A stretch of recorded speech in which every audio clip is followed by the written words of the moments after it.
Waktunya bersaat teduh dengan Tuhan melalui bacaan Alkitab satu pasal sehari dalam kitab Nabi-Nabi Besar bahagian kedua seri yang ke-34.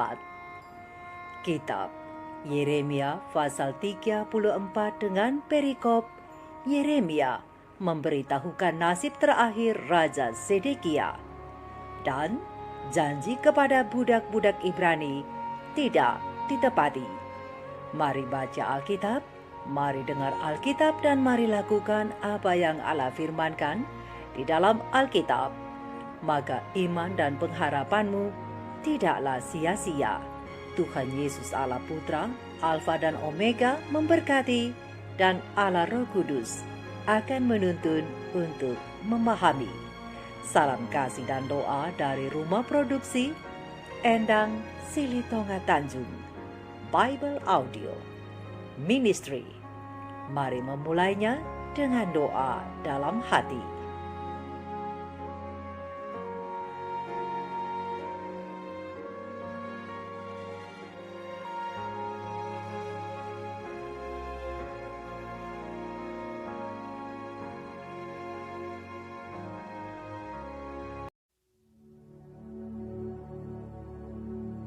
Firman yang datang dari Tuhan kepada Yeremia ketika Nebukadnezar, Raja Babel, dan segala tentaranya, segala kerajaan di bumi yang di bawah pemerintahannya, dan segala bangsa berperang melawan Yerusalem dan segala kotanya.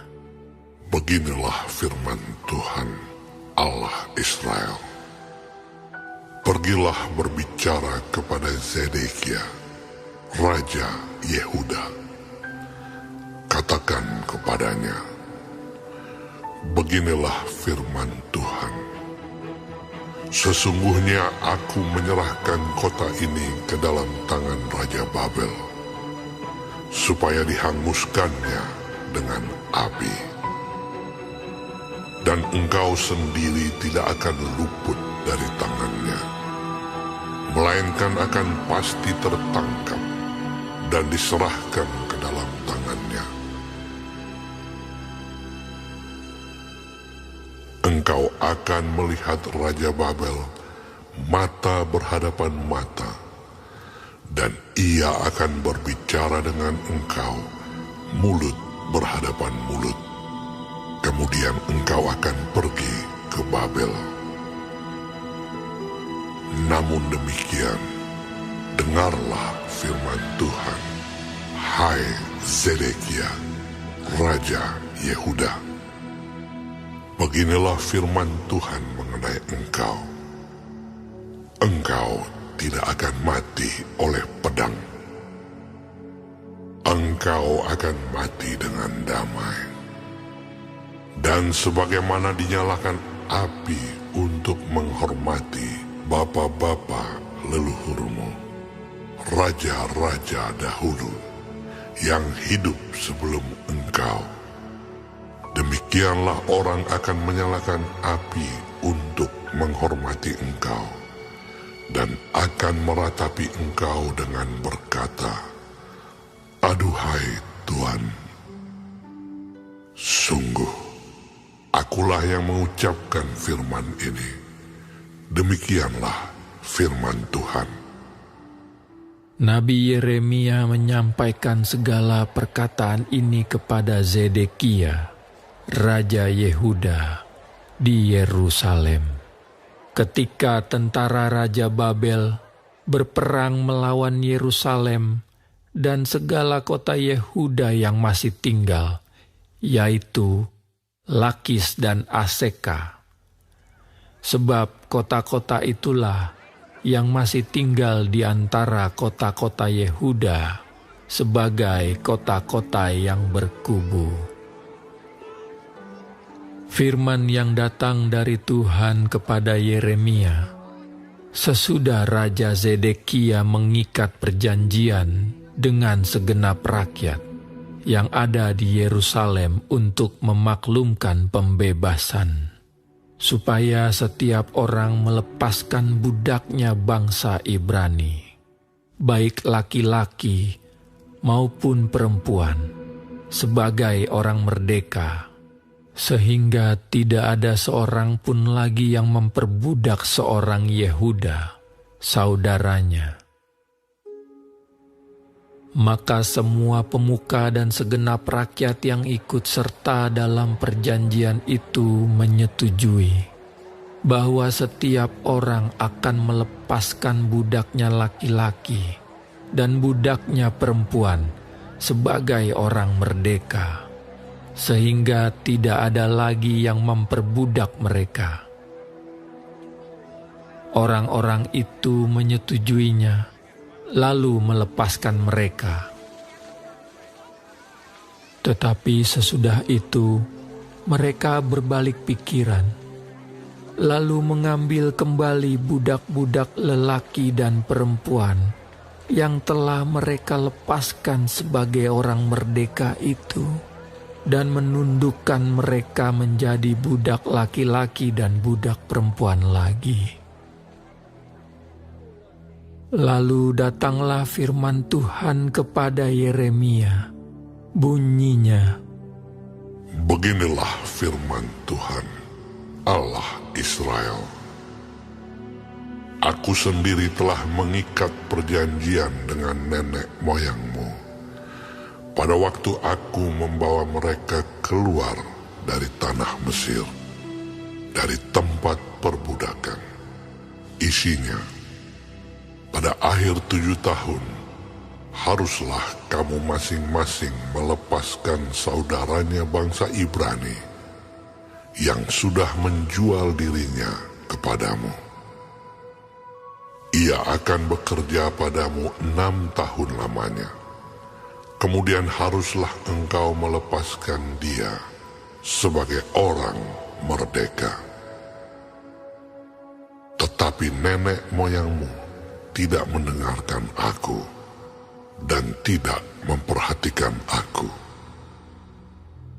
Hari ini kamu telah bertobat dan melakukan apa yang benar di mataku, karena setiap orang memaklumkan pembebasan kepada saudaranya.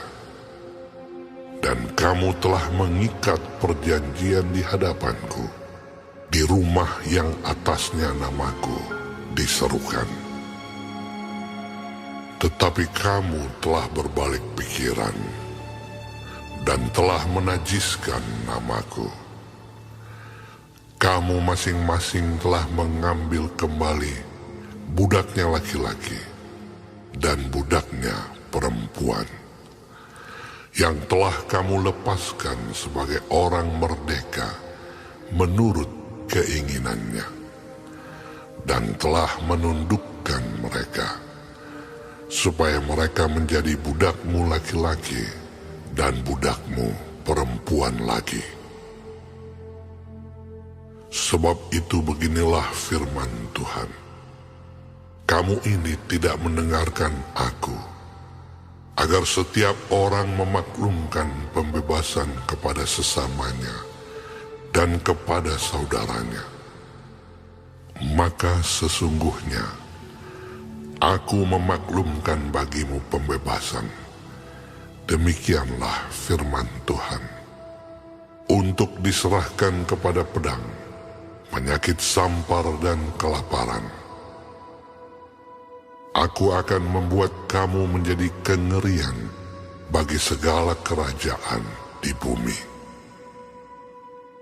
Dan aku akan menyerahkan orang-orang yang melanggar perjanjianku dan yang tidak menepati isi perjanjian yang mereka ikat di hadapanku, dengan memotong anak lembu jantan menjadi 2 untuk berjalan di antara belahan-belahannya.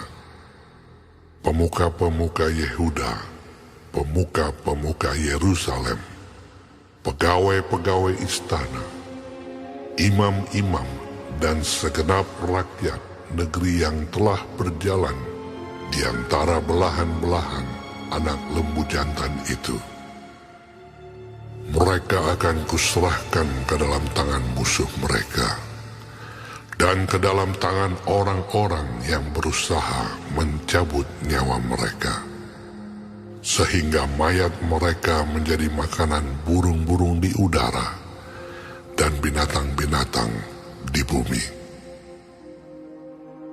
Juga Zedekia, Raja Yehuda, beserta para pemukanya, akan kuserahkan ke dalam tangan musuh mereka, dan ke dalam tangan orang-orang yang berusaha mencabut nyawa mereka, dan ke dalam tangan tentara Raja Babel yang sekarang telah berangkat daripada kamu. Sesungguhnya, demikianlah firman Tuhan. Aku memberi perintah dan membawa mereka kembali ke kota ini untuk memeranginya, merebutnya dan menghanguskannya dengan api. Aku akan membuat kota-kota Yehuda menjadi ketandusan tanpa penduduk.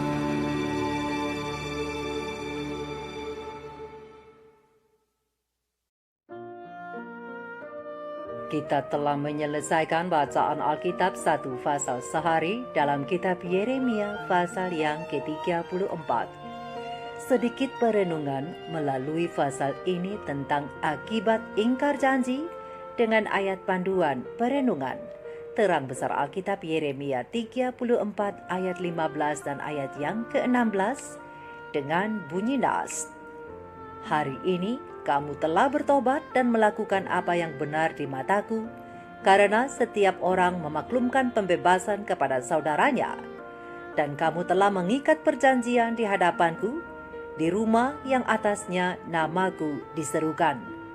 Tetapi kamu telah berbalik pikiran dan telah menajiskan namaku. Kamu masing-masing telah mengambil kembali budaknya laki-laki dan budaknya perempuan, yang telah kamu lepaskan sebagai orang merdeka menurut keinginannya, dan telah menundukkan mereka supaya mereka menjadi budakmu laki-laki dan budakmu perempuan lagi. Sahabat-sahabat firman, sahabat sorgawi yang dikasihi oleh Tuhan di mana saja berada, Yeremia pasal yang ke-34 ini berisikan nubuat Yeremia tentang akhir hidup atau kematian Zedekia di Babylon, berdasarkan terang besar Alkitab Yeremia 34 ayat 1-7. Dan kemudian orang Ibrani ditegur karena mengingkari perjanjian mereka dengan Tuhan dalam hal membebaskan saudara-saudara mereka, budak-budak yang malang itu pada tahun yang ke-7, berdasarkan terang besar Alkitab Yeremia 34 ayat 8-22. Sahabat-sahabatku, sebelum kita masuk pada janji yang diingkari, sekilas pelajaran dari Zedekia patut kita renungkan. Tidak satu pun dari antara kita yang suka menerima kabar buruk, bukan? Tapi pada hari ini izinkan saya untuk mengajukan pertanyaan. Kabar apa yang masing-masing kita sukai? Kabar baik, namun di dalam kabar itu mengandung kebohongan? Ataukah kabar buruk, namun di dalamnya terdapat kebenaran? Manakah yang kita pilih? Mari kita menjawabnya di dalam hati kita masing-masing.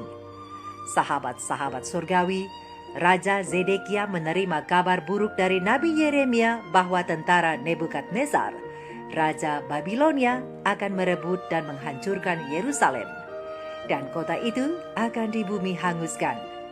Dan mengenai Raja Zedekia sendiri, raja itu akan mati sebagai tawanan. Tetapi ia akan mati dengan cara yang wajar. Sungguh kemurahan Tuhan bagi Raja Zedekia. Sahabat-sahabat firman, ada dua pelajaran penting yang dapat kita ambil dari sini. Yang pertama, lebih baik dibiarkan hidup oleh Tuhan, walau dalam pergumulan dan kemudian mati, tapi sudah dalam pertobatan, daripada dibiarkan hidup juga, namun dalam pergumulan, kemudian mati, tapi tanpa ada rasa penyesalan alias tidak bertobat. Kemudian pelajaran penting yang kedua yang dapat kita ambil dari hal Zedekia adalah mengapa Tuhan memberikan kabar buruk kepada umatnya? Jawabnya sederhana, bahwa Tuhan ingin umat-umatnya bersiap untuk masa-masa sulit yang akan datang itu. Namun persiapan terbaik untuk menghadapi kesulitan bahkan penganiayaan sekalipun adalah hubungan pribadi mereka atau hubungan pribadi kita dengan Tuhan. Sekarang kita datang pada perenungan inti, yaitu akibat ingkar janji. Sahabat-sahabat firman, sahabat sorgawi, kala itu seorang budak Ibrani tidak boleh ditahan lebih dari 7 tahun oleh saudara-saudara mereka yang mampu. Demikianlah hukum ini ditetapkan Allah. Namun hukum ini telah dilanggar. Mereka memaksa saudara-saudara mereka yang lemah ini, yang telah mereka lepaskan itu, untuk kembali lagi menjadi budak, dan mereka tundukkan.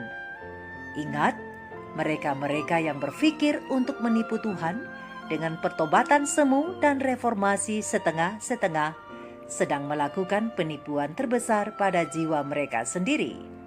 Dan ini menunjukkan bahwa kebebasan untuk berbuat dosa sebenarnya hanyalah kebebasan untuk memperoleh penghakiman yang lebih menyakitkan lagi. Dan sebagai akibatnya, seperti yang firman Tuhan katakan, sebab itu, beginilah firman Tuhan, kamu ini tidak mendengarkan aku, agar setiap orang memaklumkan pembebasan kepada sesamanya dan kepada saudaranya. Maka sesungguhnya aku memaklumkan bagimu pembebasan, demikianlah firman Tuhan, untuk diserahkan kepada pedang, penyakit sampar dan kelaparan. Aku akan membuat kamu menjadi kengerian bagi segala kerajaan di bumi. Kamu akan kuserahkan ke dalam tangan musuhmu dan ke dalam tangan orang-orang yang berusaha mencabut nyawamu, sehingga mayatmu menjadi makanan burung-burung di udara dan binatang-binatang di bumi. Berdasarkan terang besar Alkitab Yeremia 34 ayat 17 dan ayatnya yang ke-20. Jadi, sahabat-sahabatku, meskipun bersama dengan Tuhan, nampaknya kita mengalami banyak kekecewaan, namun sesungguhnya bersama dengan Tuhan, pengharapan akan belas kasihan sangat berlimpah-limpah. Asalkan kita tidak mengecewakan Tuhan dalam setiap kewajiban kita terhadapnya. Sebab reformasi yang diadakan bila hanya karena kita dilanda masalah, maka biasanya reformasi seperti itu tidak akan berlangsung lama. Sumpah hikmat yang diikat dengan hukum Allah akan dikotori. Dan biasanya yang paling bersemangat untuk mengikatkan diri dengan persyaratan yang ditetapkan Tuhan, merekalah yang paling cepat juga untuk melanggarnya. Contoh, Raja Firaun.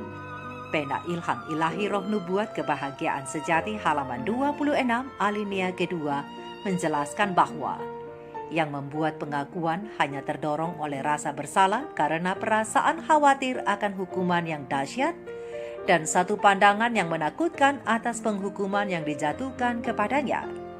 Akibat-akibat yang harus ditanggungnya memenuhi diri raja itu dengan perasaan takut yang dahsyat, namun tiada berakar dalam.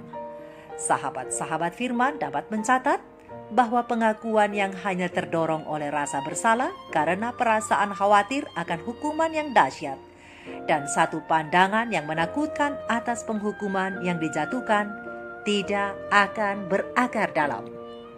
Pena Ilham melanjutkan, dengan hati yang hancur di dalam jiwanya karena ia telah mengkhianati anak Allah yang tiada bersalah sama sekali serta menyangkal yang maha suci orang Israel, Firaun pun mengakui kesalahannya hanya untuk menghindari hukuman yang berikutnya. Tetapi ia akan kembali melawan Allah begitu kutuk itu dihentikan. Kembali kita catat lagi, bila kita hanya mengakui kesalahan untuk menghindari hukuman yang lain, itu akan membuat kita cenderung kembali melawan Allah. Begitu hukuman yang pertama dilalukan. Semua ratapan semacam ini hanyalah akibat-akibat dari dosa dan bukan karena berduka cita atas dosa itu sendiri. Oleh sebab itu sahabat-sahabatku, sahabat-sahabat surgawi, sahabat-sahabat firman, pelajaran yang bisa kita ambil dari bahagian ini untuk direnungkan dan diaplikasikan adalah, biarlah pertobatan yang sungguh-sungguh menjadi bahagian kita.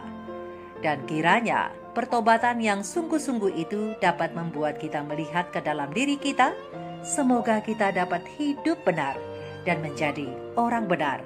Dan kiranya hukum Allah menjaga, mengatur tingkah langkah kita. Mari kita renungkan ini bersama. Tuhan Yesus memberkati. Maranatha. Shalom.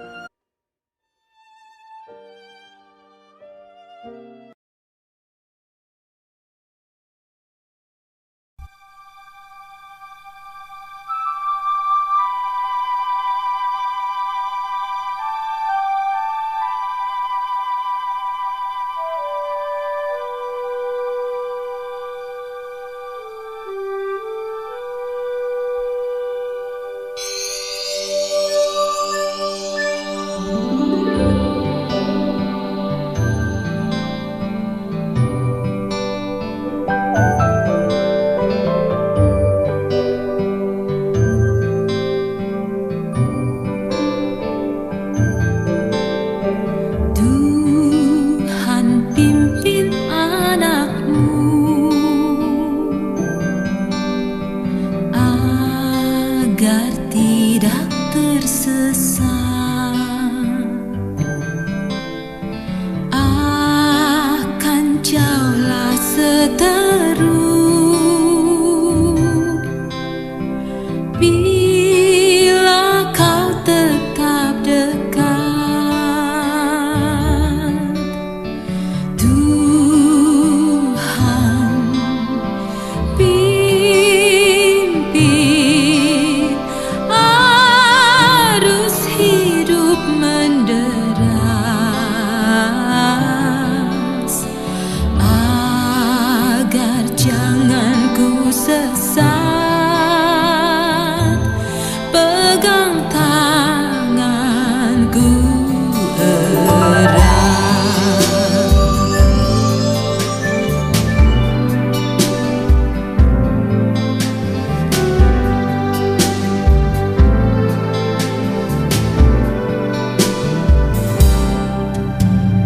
Hanya di Kau sajalah perlindungan yang teguh. Bila hidup menekan, Kau harapanku penuh. Tuhan pimpin arus hidup menderas, agar jangan ku sesat. Pegang tanganku erat.